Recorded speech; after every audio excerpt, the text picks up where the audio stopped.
Hi, I'm Matt from World of Ukes and editor of Uke magazine. I'm back for another What's in Store video where I answer 5 questions from customers, magazine readers or followers of this YouTube channel. I'd like to do more of these, so if you have a question you want to ask, then please leave a comment below and I'll put it in a future video. The first question from Chris Harris is, what tenor ukulele would you recommend for value for money? That is a really tricky question for me because really value for money is what drives my excitement for ukuleles. For example, if I get a £200 ukulele and I think that sounds like it's as good as anything for £300, that will excite me more than a £600 ukulele where I think, yeah, that's worth £600.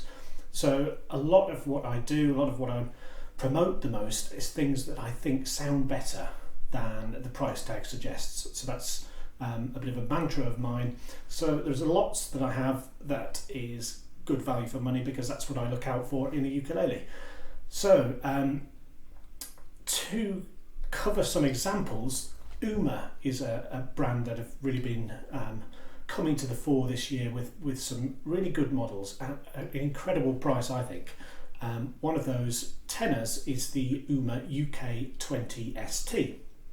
Now that is fairly plain, it's mahogany, but it's all solid mahogany and it comes with a nice gig bag too, gloss finish, very nice sound, very easy to play. The action at the nut in particular can go very low, so especially when you're doing things like that dreaded B flat chord, they're really good to play for that sort of thing. Very, very pretty sound. It does have some mahogany warmth, but it also has like a sparkly nice tone for the trebles too, so it balances out nicely. So the Uma UK20 ST comes in at under £200, which I think is really incredible value for money. When I compare that to what you could get for £200 10 years ago, it's streets ahead. So that's one that I would look out for. Another one which I really like is the Taiwanese made Miller TM260WG. Another all solid mahogany ukulele. There's a bit of a theme here in my selections. Mahogany perhaps isn't as expensive as, say, koa. Well, there's no perhaps about it, it definitely isn't. And you can get a beautiful sound from mahogany. And I think the fact that the raw materials aren't as expensive, but it's very effective, means you can get some great value there. So the Miller TM260WG, I am a big fan of that one. I think it's possibly my favourite Miller tenor ukulele, and there are lots and they are all lovely. So it's perhaps not the most popular one that I sell, but it's definitely the one I bang on about the most, so that might tell you something. But going on to what is the best value, the best, if I have to make a decision to answer the question, I will. And I think it's this. It's the Kai KTI 30, which is an all laminate ukulele. It's the laminate is mango, which makes for a very pretty individual looking ukulele. These Kai ukuleles are, I think they've almost redefined what good value is at the sort of serious beginner entry level kind of uke. This one is 109 at the time I'm making this video. It sounds excellent for that. I think it sounds as good as many a solid top ukulele a bit further up the price scale. I would never shop for a ukulele based on it having a gig bag, but it is an excellent gig bag with this one, so it's a bonus. It's a bag I would pay £20-25 for, so it's not just a cover, it's a really good bag. Fluorocarbon strings, strap button as standard. It has this sound hole on the top, which is, by the by, not necessary, but it doesn't hurt either. In theory, it gives you a bit more sound to the player, but it's not like you can't hear it coming out of this hole anyway. So whether it's required is a moot point. But nice to play, really good sound for £109. I can't fault it, and they've been really popular. So I'll give this one a quick play so you can have a quick listen.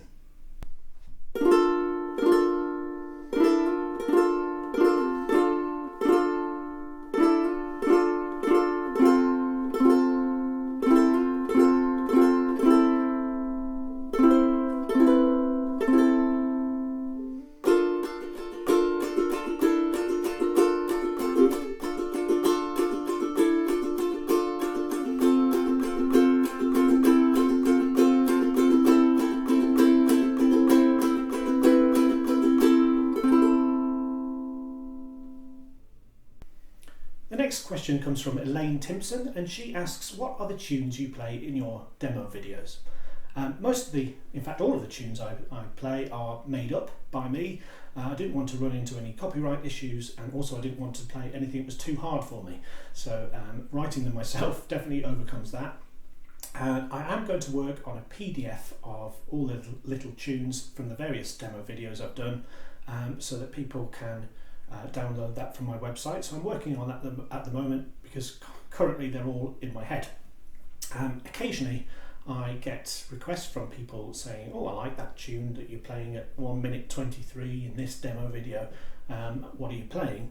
And instead of being just saying, oh, it's just something I made up, I'd like to be able to say, oh well, you can download that and give it a go if you want to. I didn't think that anyone would be interested in playing the little tunes I play, but I do get requests from time to time, so I'll work those out. But one little not really a trick, but it's a bit about the style that I play and how I often write tunes. I like to leave my G and C string open and only use the E and the A string for these tunes. The reason is in part that it sounds nice, in part it looks fancy if you go up the neck, but it's not actually as hard as going up the neck using all 4 strings at once.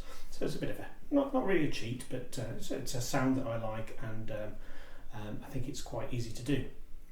And the way I often find out what works is simply just to pick a combination of strings, of frets on those 2 top strings, and try them out. Sometimes they'll work, and sometimes they don't. But if you just move around, you'll find one that works, and it's just a case of picking 2 frets on those top strings and seeing what works. And there's so many combinations that do.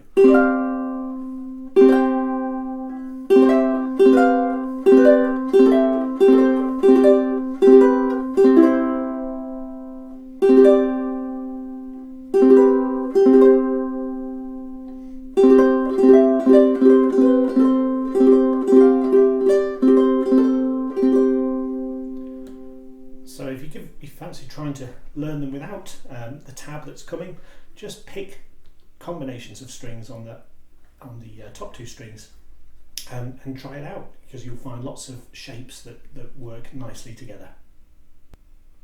The next question is from Erland Johnson, and he says, why don't you sell K-brand instruments? So these are the Hawaiian-made famous brands Kanilea, Koaloa, Koalau and Kamaka.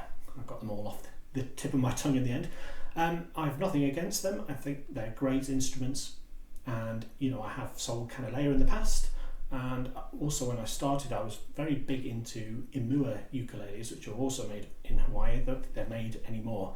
But what I found was, I asked myself the question at one point, if I was going to buy a Hawaiian ukulele, where would I buy it from? And when the question, even from me with my own store, was probably Southern Ukulele Store, then I think that told me that my area of specialism wasn't going to be with the Hawaiian instruments. They've had many years dealing with the companies in Hawaii, so they've got their supply lines set up, and they're very much engaged with those companies on a day-to-day basis. They also know the range, they know how those ranges have evolved, and they are in a great place to know that kind of niche of the ukulele world. So I'm focusing more on the Asian instruments, which there's such brilliant instruments coming out of Asia now, like Miller and Anui Nui. So I'm in that area of specialism, and Southern Ukulele Store, they're the Hawaiian guys in the UK. So I would buy one from them if I wanted one, but I've certainly got plenty of things which I think stand up in terms of quality to all sorts of instruments, whether they're from Hawaii or anywhere else in the world. So Southern Ukulele Store for Hawaii, and anything else from me. Thank you. Okay. The next question is from Gavin Mills, and he says, what's the biggest challenge facing ukulele specialists at the moment? Business is always evolving, so there's always new challenges coming up, but certainly something that's at the forefront of my mind at the moment is drop shipping. Now that is where a company will advertise a ukulele, and you can buy it from their website there and then, but they don't hold it in stock. It's actually sent out directly from the distributor. So they get the sale, and then they instruct the distributor, can you send this ukulele to this customer? And in many ways, I can understand the business model works in different spheres. So if it was an amplifier, a box with some electronics inside, and you didn't hold it in stock, but you told the distributor to send that box from them to the customer, that seems fine to me. But with an instrument, I think it's a different matter, because they need to be inspected, they need to be set up. I often get instruments in and have to do something with them, not just to improve it, but to actually resolve an issue, a buzz or a really high action. And I don't think drop shipping is the way to go with ukuleles, and I certainly wouldn't do it. But people do. It's quite easy to set up a Google Ads account and really hammer the advertising to say you've got all of these ukuleles in stock available to order, and then they just, they go in the basket, they get the money, and then they tell the distributor to send it to the customer. But they've never seen it, they've never held it in stock, they maybe never even seen one of that instrument, so it's not like you can get advice from someone who isn't holding the stock, because they don't actually pick them up and play them. So that is a problem for me, largely because it's obviously cheaper for a business to drop ship than it is to hold them in stock. So here at World of Ukes, I have hundreds and hundreds of ukulele models in stock, and of those ukuleles I've got in stock, many of them I've got 2, 3, 5, 6, 10. So I've got a lot of stock here, and obviously that ties up money, and it's not the cheapest way of doing it. But I think it's the right way of doing it. But more often these days, I am getting requests for price matching. So I've seen this ukulele, I really like it, I want to buy it from you, which is nice, but I've seen it on this website for £40 cheaper, can you match the price? And I have to say, well, that ukulele is not in stock. It'll often say on the website that it's sent from the distributor.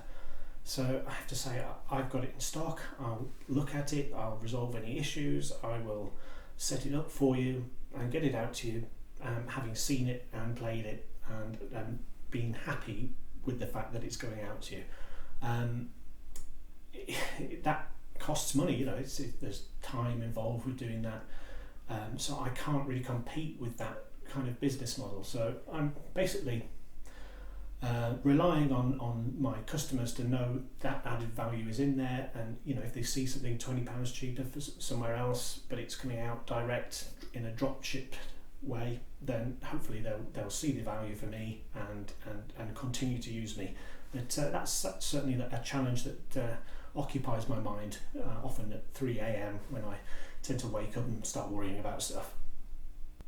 The final question in this What's in Store video comes from Becky Ridgway, and she asks, what are your favourite ukulele tuners?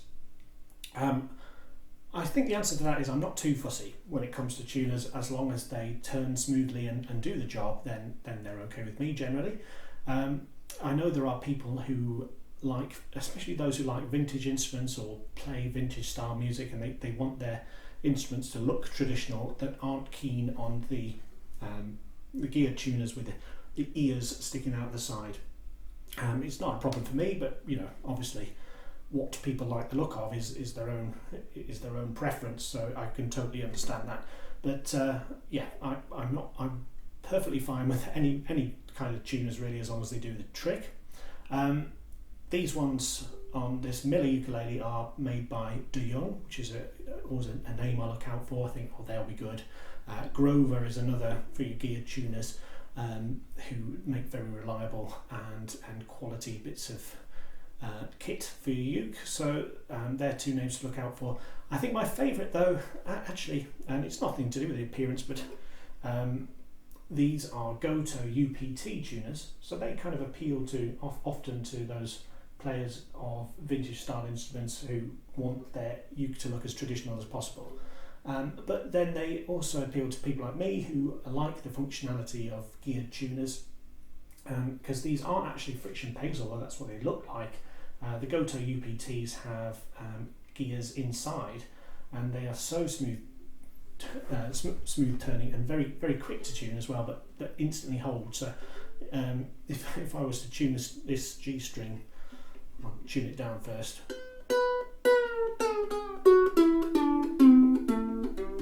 can very quickly tune it down.